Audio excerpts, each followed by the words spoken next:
3. Good evening, my compatriots all over the world. Today, evening of December 12, 2025, Peace of Our Lady of Guadalupe.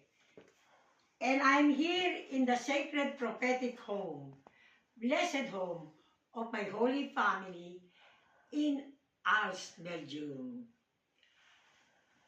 Jojo and Nenita Lopez.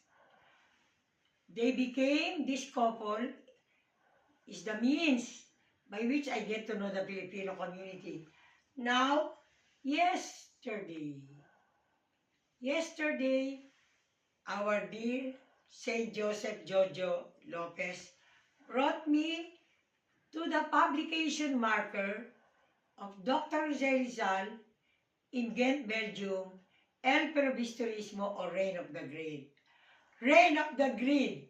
And now, the saints, our ancestor saints and heroes are telling me that because of this sacred prophetic blessed home, the prayer and wish of Dr. Jose Rizal to redeem the Filipino race from greed, corruption, and oppression will finally be experienced this Rizal Day 2025.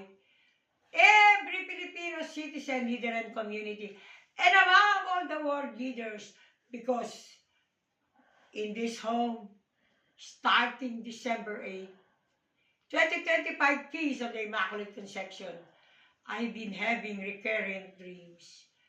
Dreams of Dr. Rizal with the world leaders. Amen. And now, before I say my amen, this blessed couple, Jojo, will hold this, and Ate Nenita will hold Saint Teresa of the Child Jesus. I will live in this blessed home. May I get it? And please, yeah. Okay.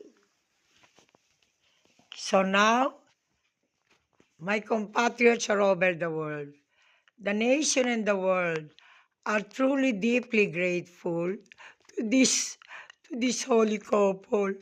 First, my Saint Joseph, Jojo Lopez, and Sister Nenita Lopez, who looks like Saint Teresa of the Child Jesus, and my brother Jojo.